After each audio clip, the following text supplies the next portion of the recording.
Well, good evening, everybody.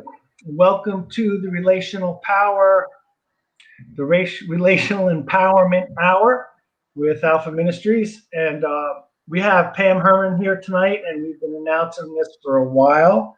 She's going to teach on the Hurten Family. She's going to be teaching on family systems and basically, the dysfunction of families. And it has been known as the bottle family. But Pam will explain more that this cuts across the board. And we've mentioned it on Tuesday nights that the 12 steps is for all dysfunction, all coping with the flesh. So I'm going to turn it over to Pam, and you guys are in for a real treat tonight. So Pam, I turn it over to you, and we will see you in a little bit. Thank you. Good evening. Welcome to Family Matters. Tonight, I'm going to introduce you to the Hurten family. This is Henry Hurten, and this is Helen Hurten, and this is all of the Hurten children. Now, those of you who've been around this ministry may recognize them as the Bottle family. However, the Bottle family did something that is not unusual in dysfunctional families. They decided to make a geographical cure, and they moved to the city. Henry went and got an office job. He wasn't getting his hands dirty anymore. And Helen went back to school, and she became a nurse. That ought to fix it, right? And so they moved in the city and started a new life. The problem was that the outsides changed, but the insides didn't.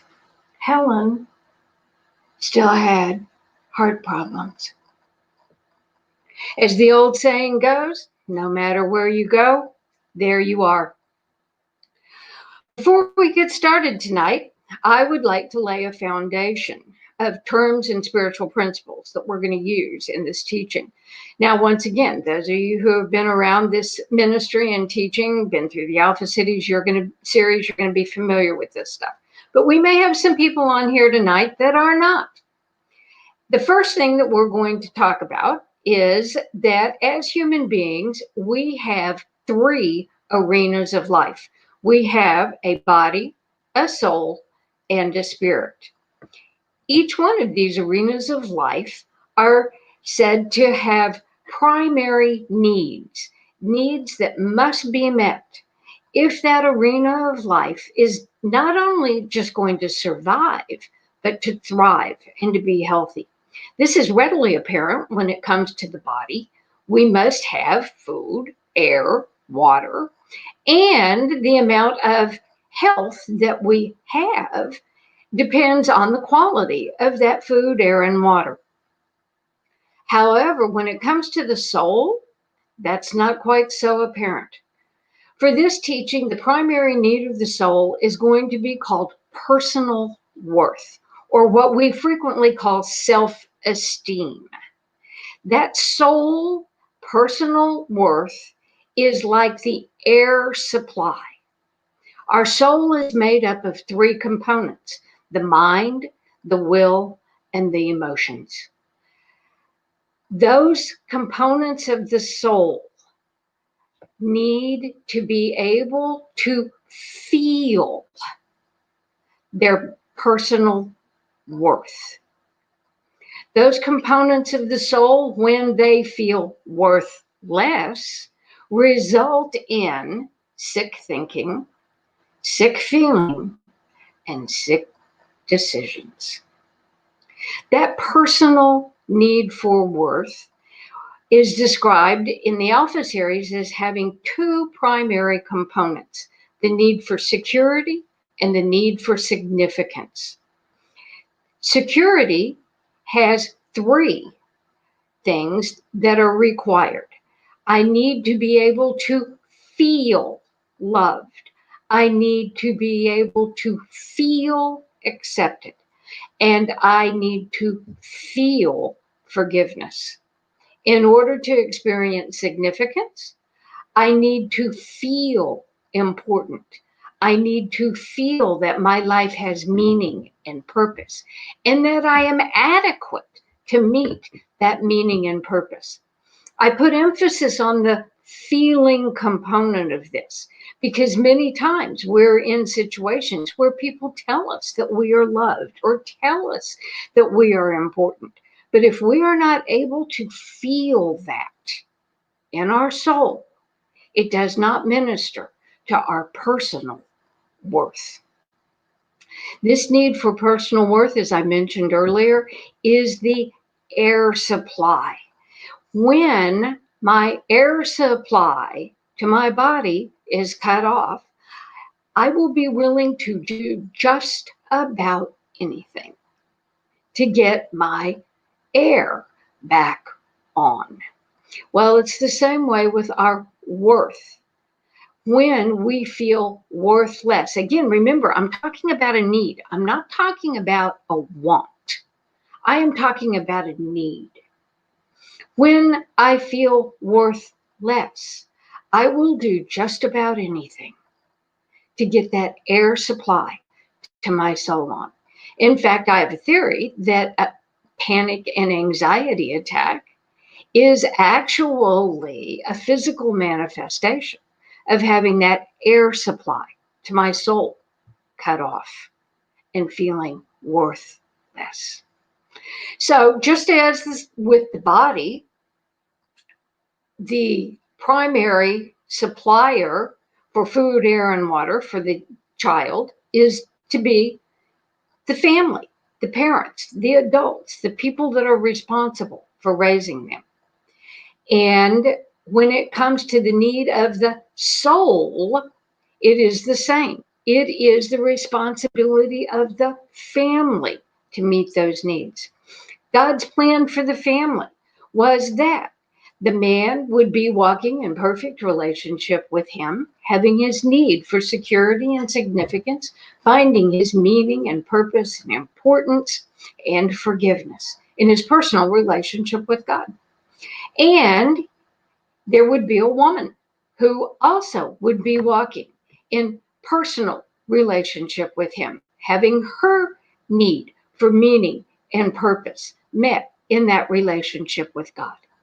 They would come together in a relationship, not because they needed anything from each other, but because they needed an outlet for the overflow and the abundance of what God had put in their lives.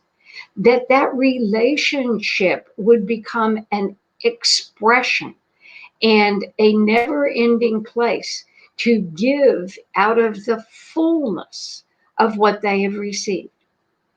It is for real that we really don't experience. Let's just say, I've got $1 million in the bank. Well, okay, that's fine. I might feel good about knowing that, but until I use that money for something, I don't really experience the reality of having it. The relationship between the man and the woman was created by God as a place to experience the reality of what we were receiving from him. And then out of the overflow and the abundance of that relationship, they would have a child. And that child would become one more place for them to pour into that security and significance that they had already received, and to experience the privilege of leading that child into a personal relationship with God, walking it out before that child and living it as a truth and a reality. Well, if that's the definition of a functional family, it's not too hard to understand why we have so few. The truth is, what we have mostly is what is known as the All-American family. And the All-American family, God isn't even in the picture. Or maybe vaguely, but for the sake of this teaching, he's not even in the picture. And we've got a man who's looking to get his needs for security and significance met. and a woman who is looking to get her need for security and significance met. And they come together as a place to get what they need for their soul. In fact, frequently they refer to each other as their soul mates. Sort of puts a whole different take on that, doesn't it? And they come together to get their need for love, acceptance, forgiveness, meaning, and purpose, importance, and adequacy out of that relationship with each other. The problem is, neither one of them has anything to give. In the Alpha series, John calls that 2 ticks and no dog. They come together to get their needs met. And as each one fails to meet that need, which they were never created to meet in the first place, I tell people it's like trying to get a television picture out of a radio. It's a perfectly decent radio, but it's never going to give you a television picture. Same way with trying to get our need for personal worth met out of another human being. They come together to try and get that need met out of each other. As each one repeatedly fails to do that, they blame alternately each other and themselves. And then we have a baby. Oh, that'll fix it. Now we'll have something really in common. Only problem is having a child adds more stress onto the relationship. And as they experience the needs of the child, the stress heightens so that eventually the relationship cracks. Most of the time, not always, but most of the time, the woman ends up with the child. The man goes his way and she goes her way with the child. And they each find another relationship. Now, they didn't acquire anything except more hurt from the last relationship, but they're just sure this time it's going to be different. Bill, could you throw the slide back up there again, please? And so they get with someone else, and then they have another child. And when that relationship falls apart, they get with someone else, and they have another child. So what we've ended up with now is children that have no family to meet their needs. In fact, the reality is they are being used by the adult to try and get their need met. Anytime a child is used by an adult to try and get their needs met, that is called an adult child. We have millions and millions of adult children who have never been ministered to in security and significance in their life because it's impossible to give what you do not have. You cannot give what you do not have. Nobody set out to do this.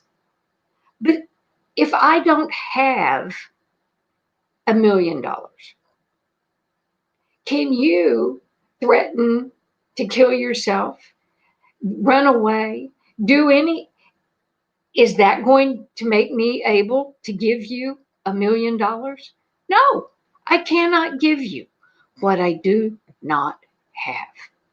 And so the child moves out to get their need for security and significance met. Remember, this is not a want.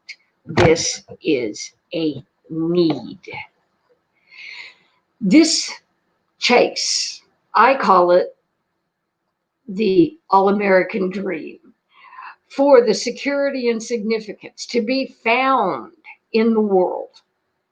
However, it is most frequently referred to as codependency. Codependency is our attempt to get our need for personal worth met out of places, things, our performance, and most of all, out of other people. There are specific problems that are going to be found in each one of these relationships. But there are two primary role types.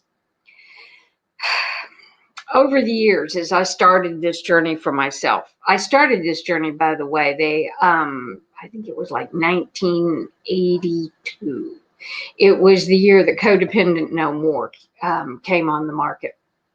And I read that book and I was like, oh. And the words that were used originally were the victim and the victimizer. Now, in the relationship I had just gotten out of, I was happy to know that I had been the victim. But as I did my recovery work, I discovered that really in these relationships, both people are victims and both people are victimizers. In an attempt to level this playing field, I have created two other words that I will be using, and that is the fixie and the fixor. The fixie is your classic dependent aggressor. They get their self-worth by seeing other people sacrifice for them.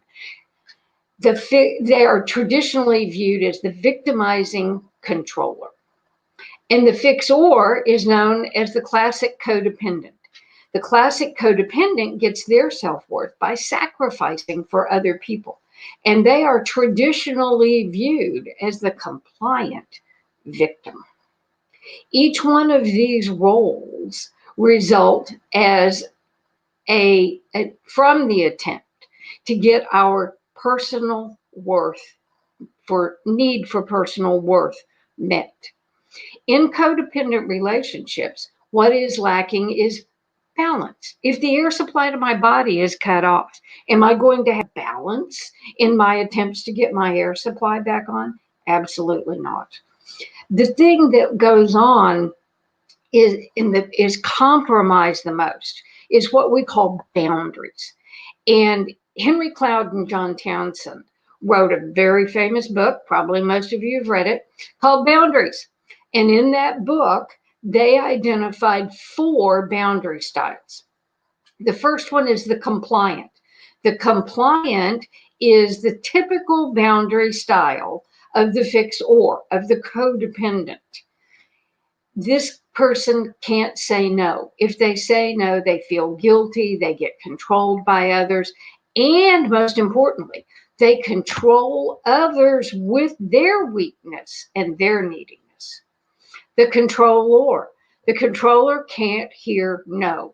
If told no, they become aggressive, they violate the boundaries of others, and they manipulate people with fear until they hear yes. Non-responsive. The non-responsive and the avoidant are most frequently, not always, they can be in the primary relationship, but they are most frequently found in the children. Your non-responsive can't say yes. Your non-responsive sets boundaries against the responsibility to love with an emotional attachment. Your non-responsive will stay, but they will not emotionally invest in the relationship. They are what therapists call emotionally unavailable. And last but not least, the avoidant. The avoidant can't hear yes. If they start hearing people say that they love them and they want to be with them, they're out of there. They run.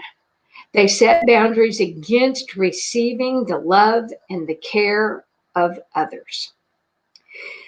These roles and boundary styles that we're going to talk about are not gender specific or birth order specific. However, because we're working with a family, we have male and female. So it's going to come across that way, but I don't want that to be confusing for you. These are not gender specific, nor are they birth order specific. They may fluctuate and increase over time, and they may increase or decrease in intensity. However, we will typically have what I call an MO, a method of operation. This MO is going to be our preferred personal style. It's going to be the one that we are most comfortable in. These relationships may change, and they are frequently impacted by whether the relationship is sexual or non-sexual in nature. Many times, a person will be a fixer in a non-sexual or relationship, or a fixee in another. But there will always be one that is preferred. This is the go-to role, the one that we're most comfortable in, the one that is going to be said to be egocentric. It matches our self-image most comfortably. Okay.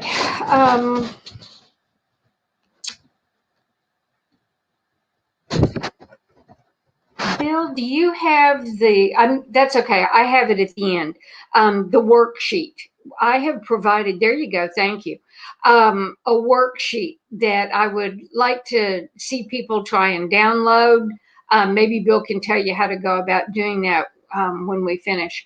But this worksheet changed my life. And I had been working with this teaching for years before I created this.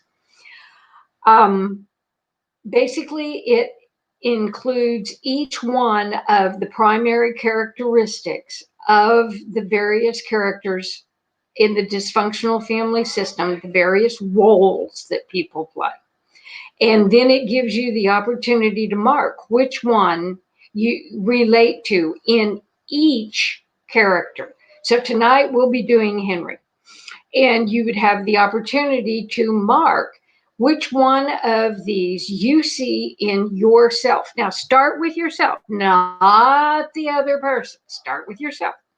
And as you go through it, at the bottom, you come up with a total. When we finish this teaching, you will be able to add up each one of these and have a picture of which role is most egocentric for you. Now, I had a role, and we'll talk about it as I teach it, but I had a role that I was just sure was me until I created this worksheet. And I was not wrong. I had 5 of those characteristics. However, when I had it down in pencil and paper in front of me, I had another role that I had 6. And I didn't like that role. But as I looked at it, I knew it was the truth. It may not fit your preferred self-image, but as the old saying goes, if it looks like a duck, walks like a duck, and talks like a duck, it's probably a duck. So it is hoped that this class will help you develop a deeper understanding of yourself and your family, and that out of that understanding will come a greater degree of repentance and forgiveness for each other. Tonight, we're going to look specifically at Henry, the fixee. Henry, yeah, go ahead and throw that back up there, Bill, please. Thank you. The fixee, the primary characteristics of the fixee is that they are self-aggrandizing. They are demanding and entitled. They externalize and act out their feelings of anger.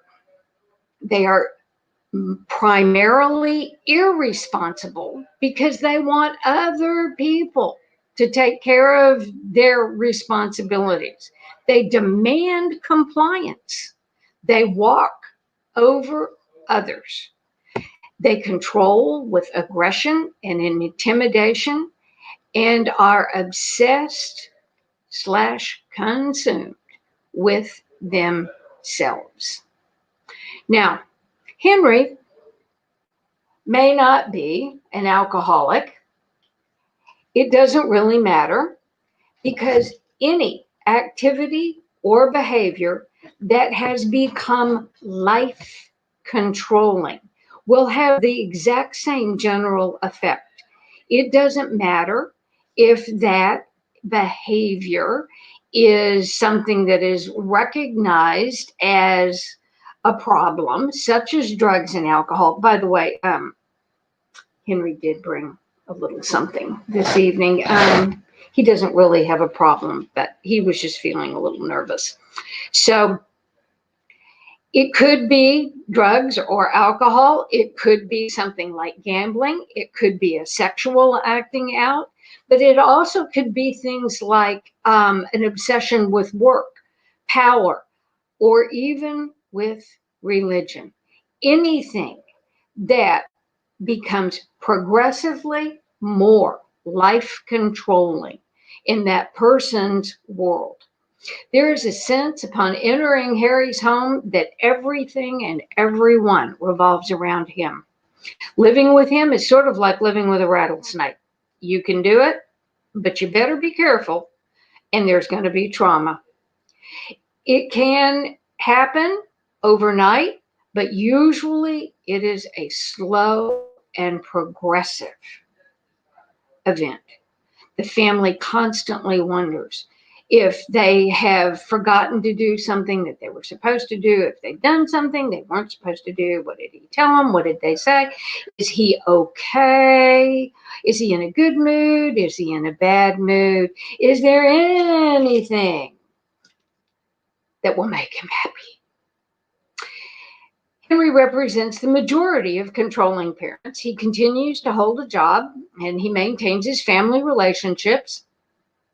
He contends that he is fine. The emotional, financial, and spiritual climate of the entire family is controlled by Henry. He is a classic case of denial and projection, two of the hallmark psychological characteristics of the fixie. He denies that there are any problems other than the ones that are created by the other people and the conditions. If he had a better job, if his boss would do differently, but most of all, if his family would just do what he told them to do, he would be fine.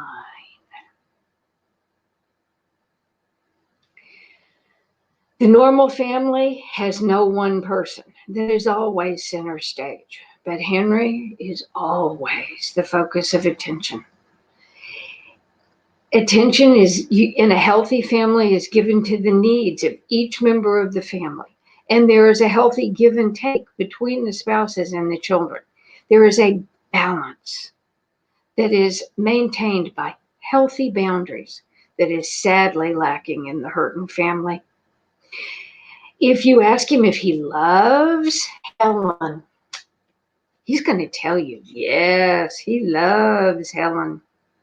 But what he really loves is what Helen does for him. He blames her for his behavior, and she accepts it and covers for him with the friends, with the family, but most of all with the children. This spirals into an ever more dysfunctional pattern of control, blame, and manipulation. Any attempts to confront him with the reality of his condition will result in a dangerous hostility or further isolation. He removes himself more and more from the family. Henry boasts, I'm not hurting anyone but myself. But he is oblivious to what's going on around him. Should he dare to open his eyes, he would see a suffering family. However, it is unrealistic to expect him to confront the truth unless someone forces him to look.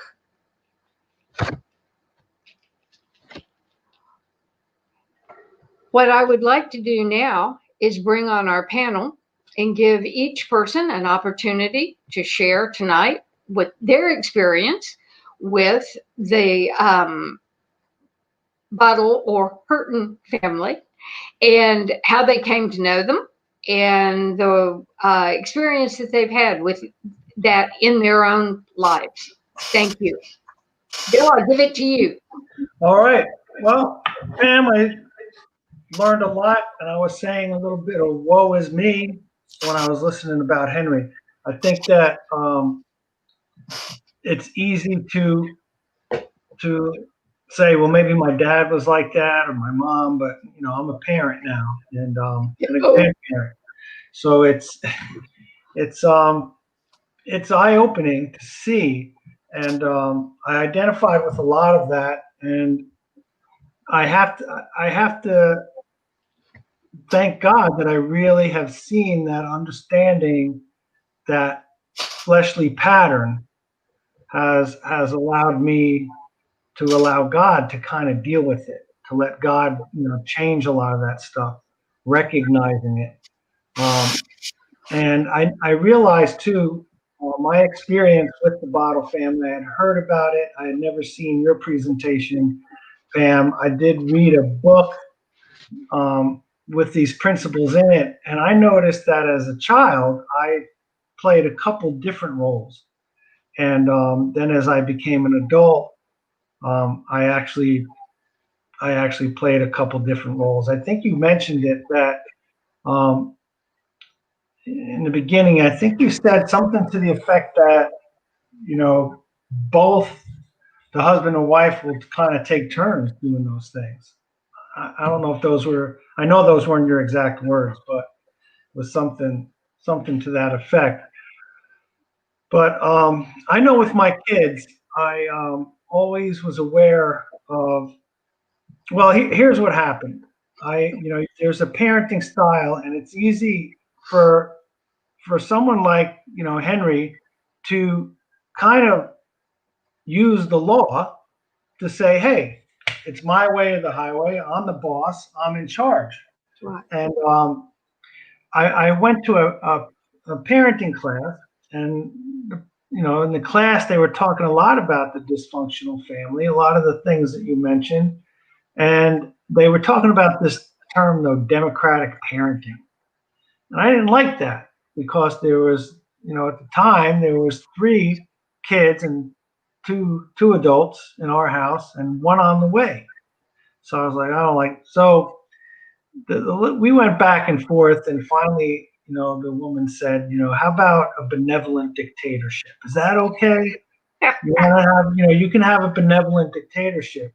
And as I thought about it, and I thought about, the application of the gospel, a lot of things changed because there's a difference between mercy and grace, and you have to know when to apply them. So as we progressed, one thing that the teacher said to me, which really caught my attention, she said, "Listen, you have girls that are ready to, become teenagers. You have a girl on the way." Grace was in Carrie's belly. And she said, "Don't you want them to be able to express their thoughts to a man? Don't you want them to be able to even say no or have a choice or to have a voice or to stand up to you?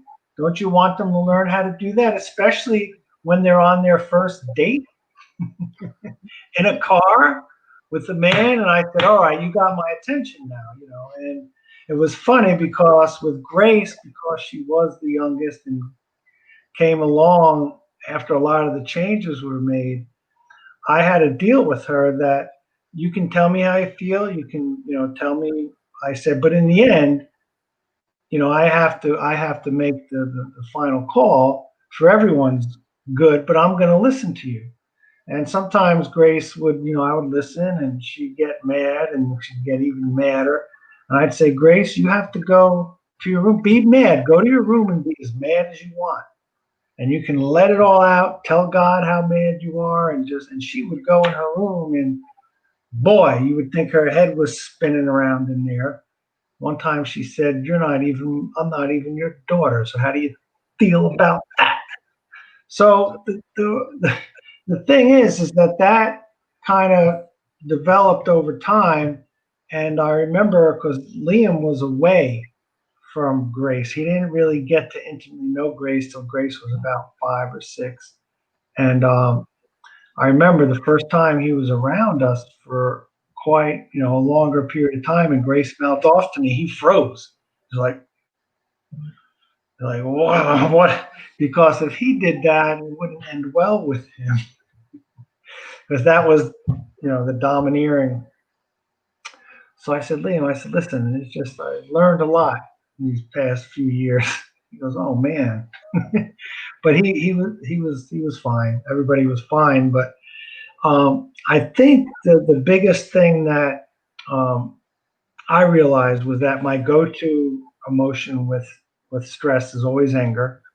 So I have to really process that with God and deal with God, and to just be honest, with Grace, with my wife. Listen, I'm really mad right now, but I'm going to process it. God gives us this beautiful, wonderful His spirit, His power. Sometimes I say I have to go outside, or I need time. I'm mad. I'm not going to talk about it now. And when I do that, it's good because God does good things. When I don't do that, it's not. You can, like, how you were spinning the head to the frown and spinning it back. So when I allow God to take charge, I find that you can be the smiley side. When I take it into my own hands, turn it around, it's the frowny side. So just I definitely identified with everything you were talking about in my own nuclear family that I grew up in, and then going in and becoming a parent and being in a family and trying to work all those things out. And I really believe that the application of the gospel and the steps are the biggest part of all that. So thank you for that teaching, Pam. I appreciate it. Thanks, Bill. Yeah. Want to hear from Priya? What are you thinking about? What Well, thank impressed you. you about Pam's lesson? Yes, well, thank you for having me. I've been having some technical difficulty over here, so I'm glad to be back. But the first time I heard Pam teach on this was back when we were doing the classes at Freedom Ranch, and I found it to be eye-opening because it really helped me understand the, as Pam called it, the all-American family, because honestly, we think that's normal because everybody I knew was experiencing that kind of lifestyle. And so I just thought I was par for the course.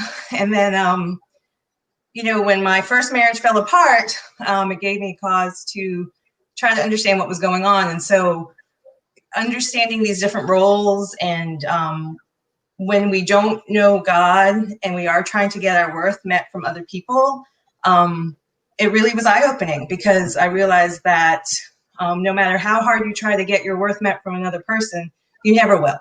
And I like Pam's analogy of, trying to get a picture out of a radio.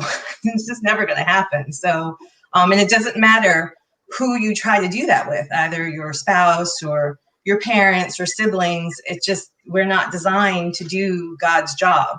And again, it was just an eye-opening thing because I could at least name my dysfunction, and also gave me the tools to look for something real, which was God and getting my worth met with Him. So I've always enjoyed this teaching. I think it's awesome because we all live it, whether we know it or not. We don't know what we don't know. And at the end of the day, when we have this understanding, it truly does help us move forward. So I thank you, Pam. This is awesome. You always do such a great job. Thank you. Mike, how are you doing tonight?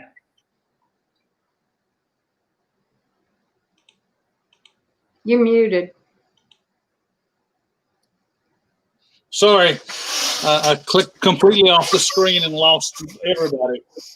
All right, Pam, I'm got a bone to pick with you. You did not develop that guy until you met me. I know that for a fact. It was painful as you were talking about that, but we go way, way back. We've been to John Glenn marriage counseling, and I begged John to fix me. And, I remember the line I used was, take the silver bullet and shoot me with it and kill the werewolf that's inside of me. Because I didn't like that anger that would come out so often. And I remember you can't give what you don't have. That was the problem. I didn't know that God loved me unconditionally. I didn't know that he loved me no matter what. I was born again a long time ago, but had no clue who my father was. So I remember Carmen told me, said, Dad, you're different now. I said, honey, I'm the same person. I just know who I am now. And that was the difference, And it's when I quit trying to do it, fix myself or whatever, and accepted that it was God's job, and that he could love those kids through me, and that it was unconditional love.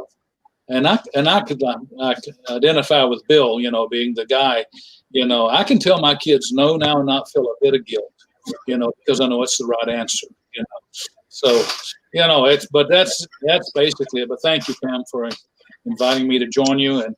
But it was painful. I mean, that guy right there was me personified. I was a rageaholic.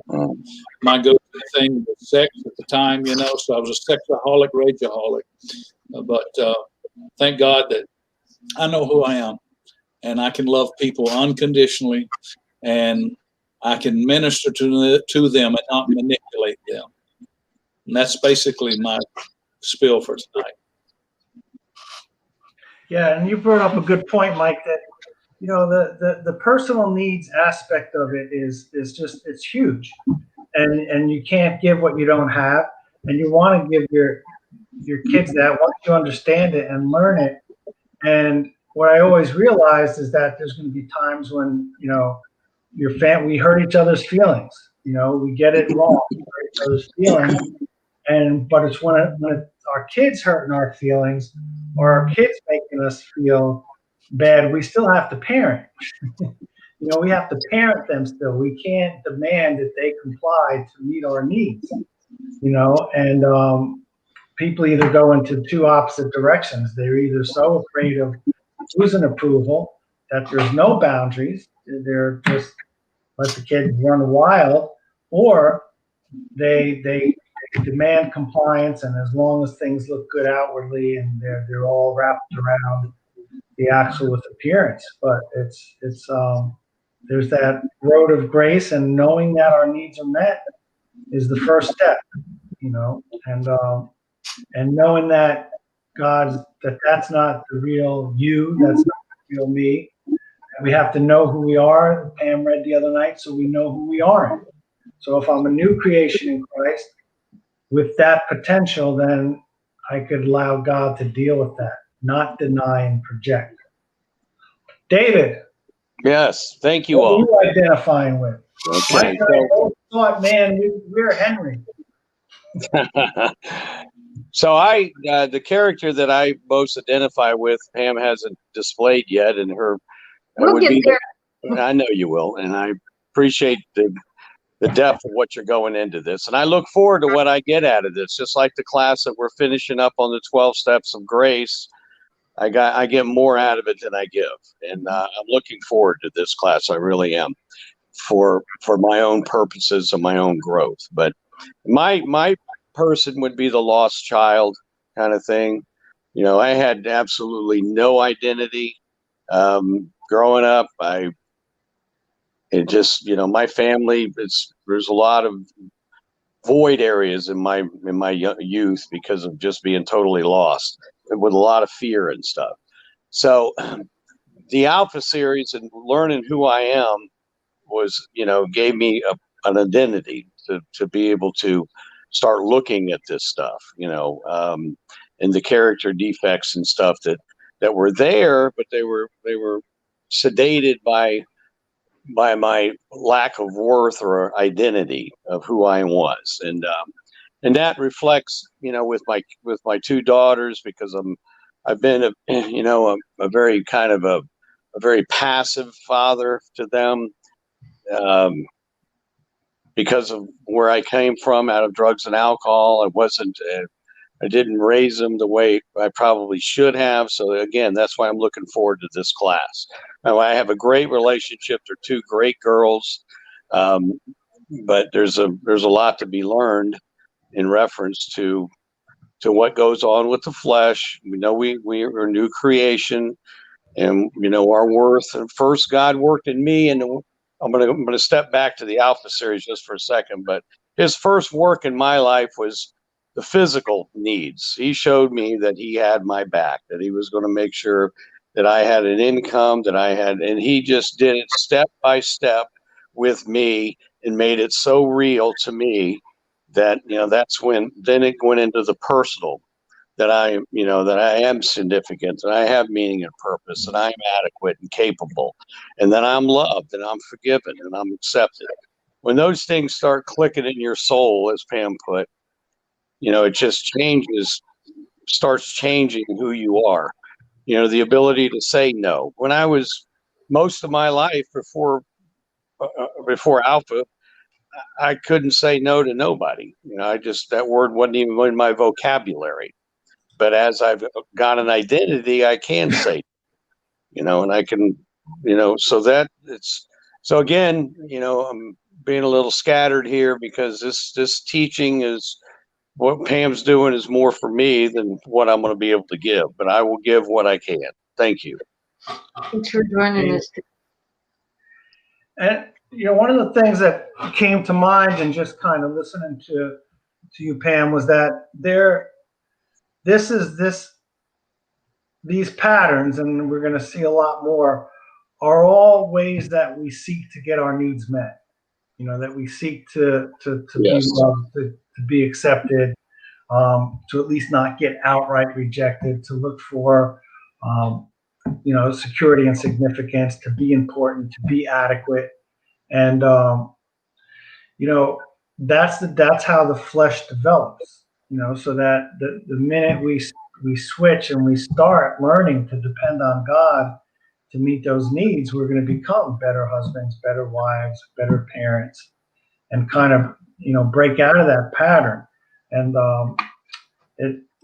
in Ephesians, if any of you are like Mike and I that said, "Oh man, she hit us right between the eyes," here's our hope. You were taught, this is Ephesians 4:22. You were taught with regard to your former way of life to put off your old self, and that's the old self. That word is it has to do with schematics, with the schema in your mind, those patterns that you've developed, to put it off, which is being corrupted by its deceitful desires.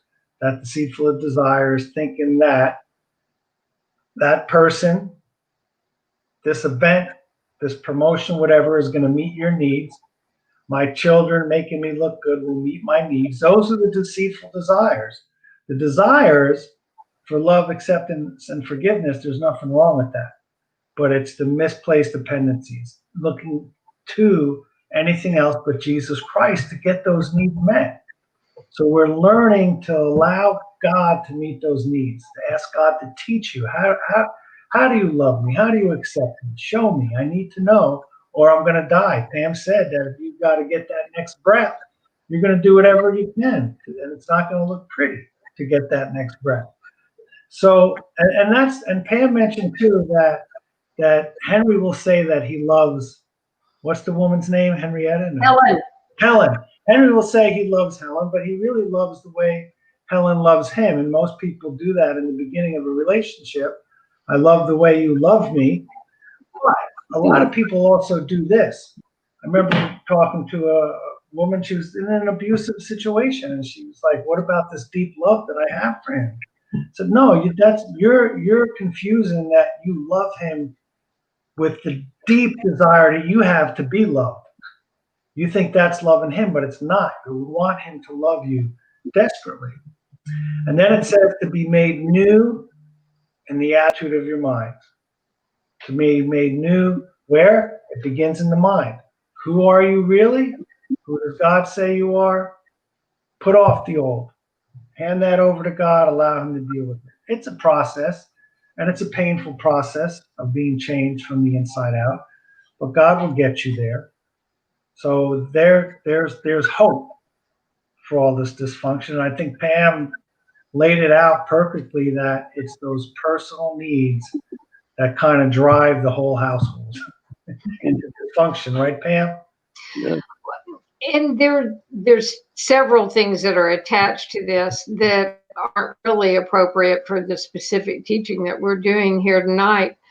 But it was helpful to me in this process. First of all, because I came to an understanding of codependency, as I mentioned earlier, in early recovery. I thought my problem was drugs and alcohol, and I discovered I didn't have any better taste in men sober than I did drunk.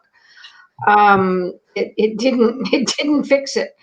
And even though I got sober without going to treatment, I went to treatment for codependency.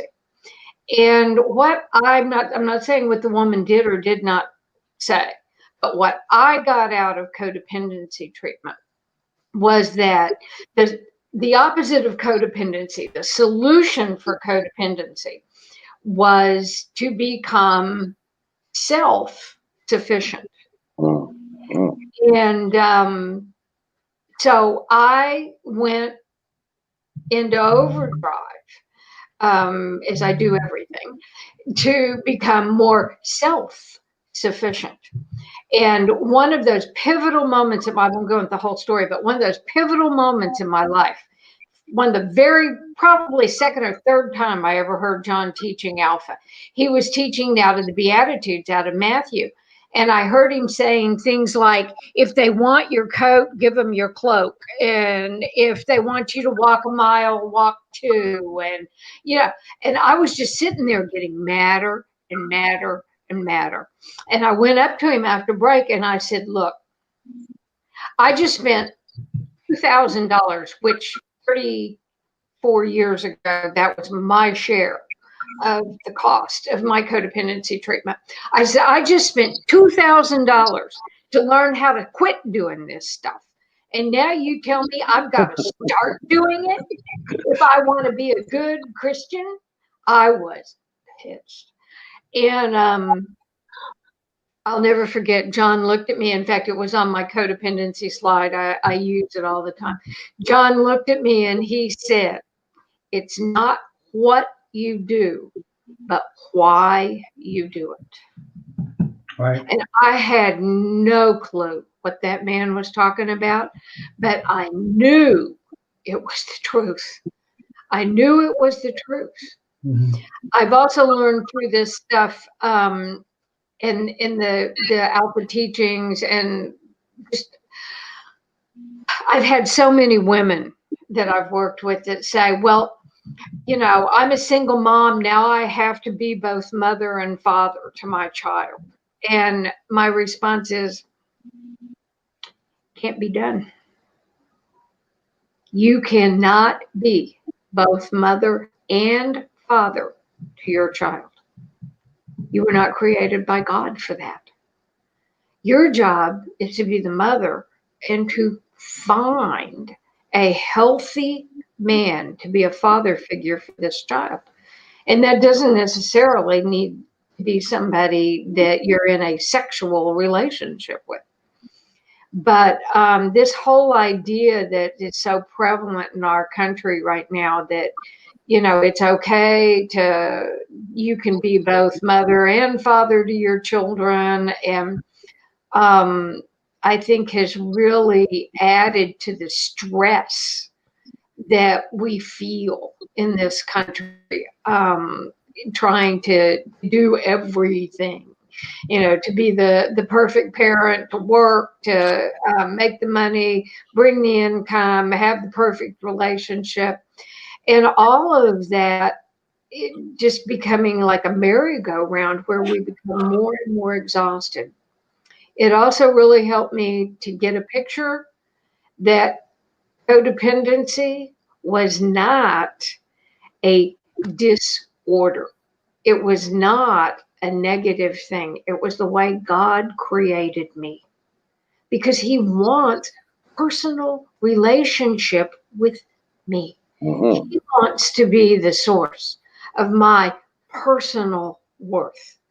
But if you don't have parents who know how to do that, in fact, in the meantime, maybe they're trying to get their worth from your performance, there's no way of knowing why it's not working. It's not working. And I don't want to brag, but just as a personal testimony, I'm on my fourth marriage, and the man I'm married to now, we met in this church and with these teachings. And I'm not saying it's perfect. It's not, because we're both two human beings with the flesh.